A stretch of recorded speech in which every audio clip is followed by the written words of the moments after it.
நாளைக்கு ஒரு மனிதன் நரகத்துல கிடப்பான், இன்னொருத்தர் சொர்க்கத்துல கிடப்பான். ஆனா அந்த சொர்க்கத்துல இருக்கக்கூடிய நண்பன் பெரிய அளவிற்கு மகிழ்ச்சியோடு இருக்க மாட்டார், பெருசா மகிழ்ச்சி இருக்காரு. படைத்தவனுக்கு தெரியும் அல்லவா படைப்பினுடைய என்ன ஓட்டங்கள், பெரிய சொர்க்கம், சொர்க்கத்தினுடைய இன்பம், சொர்க்கத்தினுடைய சுகங்கள். ஆனால் அவன் மனசுல ஏதோ ஒரு குறை. அல்லாஹ் அவன்கிட்ட கேட்பான், ஏன் கொஞ்சம் சோகமா இருக்கிற, உனக்கு பொருத்தமா இல்லையா, திருப்தியா இல்லையா, உனக்கு ஏதாச்சும் தேவைப்படுதா, உன்னுடைய சோகத்துக்கு காரணம் என்ன சொல்லுவான். உலகத்துல ஹசன் பசன் இந்த வசனத்துல நடக்கும் குர்ஆனினுடைய வார்த்தை. நாளைக்கு அவன் மறுமையில நடக்கக்கூடிய ஒரு நிகழ்வு, நம்ம எப்படிப்பட்ட நண்பர்களை தேர்வு செய்யும். அப்ப அந்த மனுஷன் சொல்லுவான், உலகத்துல வாழும் எனக்கு ஒரு நண்பன் இருந்தா எப்பவுமே நான் என்ன செய்வேன், எல்லா இன்பங்களையும் துன்பங்களையும் அவங்க கூட தான் நாங்க பகிர்ந்து கொண்டோம். நல்ல நண்பனும் கூட தான். ஆனா ஏதோ ஒரு சூழல்ல ஏதோ ஒரு பாவம் செஞ்சுட்டான் போல, இந்த சொர்க்கத்துல அவன் இல்ல, இப்ப அவனை காணல. வாழும் உலகத்தில் அற்பமான உலகத்தினுடைய இன்பத்தையே அவன் கூட சேர்ந்து ரசித்தவன் நான். ஆனா இந்த மறுமையில அவன் இல்லாம எந்த இன்பத்தை எனக்கு அனுபவிக்கிறதுக்கு பெருசா. அல்லாஹ் சொல்வா, சரி திரைய, சொர்க்கத்துக்கும் நரகத்துக்கு ஒரு திரை தானே.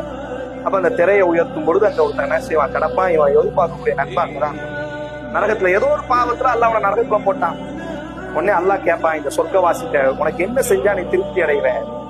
உலகத்துல எந்த நண்பனோடு நான் இன்பங்களை ரசித்தேனோ அந்த நண்பை இப்ப சொர்க்கத்திலே எனக்கு. உடனே அல்லாஹ் ரப்புல் ஆலமீன் இந்த சொர்க்கத்திற்குரிய நண்பனுக்காக அந்த நரகத்துல இருக்கக்கூடிய மனிதன் அல்லாஹ் என்ன செய்வான், நரகத்துல இருந்து அல்லாஹ் மீட்டெடுப்பான். அப்ப அவங்க சுத்தி இருக்கக்கூடிய மத்த நரகவாசி தான் கேட்பாங்க, அவங்க வாப்பா உங்களுக்கு சிபாரிசு செய்தாங்க, அவங்க வாப்பா சக்திதா, உங்களினுடைய உறவுக்காரர்கள் இன்னும் இறை தூதர்களா உங்களுக்கு சிபாரிசு செய்தார்களா, அல்லது வேற நல்லடியார்களோடு உங்களை சிபாரிசு செய்தார்களா? அப்ப அந்த மனிதன் சொல்வாங்க, இப்ப யார் உனக்கு சிபாரிசு செய்தார் இந்த நரகத்துல இருந்து? நாங்களும் உங்க கூட தான் கிடக்குறோம், ஆனா உன்னைய மட்டும் அல்லாஹ் இப்ப விடுதலை தர போறானே. அப்ப அவன் சொல்வான், எனக்கு ஒரு இறை அச்சத்திற்குரிய ஒரு நண்பனை நான் உலகத்துல தேர்வு செய்தேன். நான் கொஞ்சம் ஏற்றதானமா இருந்தா கூட நான் தேர்வு செஞ்ச நண்பன் சரியானவன். அந்த நண்பன் எனக்காக அல்லாஹ்விடத்தில் சிபாரிசு செய்தார். ஆதலால் இப்பொழுது அல்லாஹ் என்னை நரகத்திலிருந்து மீட்டெடுக்கிறான்.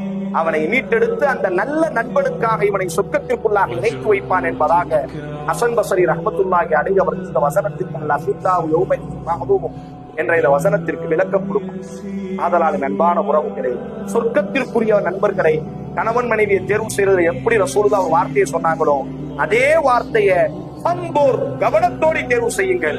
சிரிப்பூட்டக்கூடிய அனைவரும், நம்மோடு இருக்கக்கூடிய அனைவரும் நம்முடைய உலகத்தினுடைய அற்ப இன்பங்களை செய்து கொடுக்கக்கூடியவர்கள் மட்டும் நம்முடைய நண்பர்கள் அல்ல. நாம் வழி தவறும் பொழுது நம்முடைய இடுப்பை பிடித்துக் கொண்டு நீ என் நண்பன் என்பதாக சுட்டிக்காட்டி சொர்க்கத்திற்கு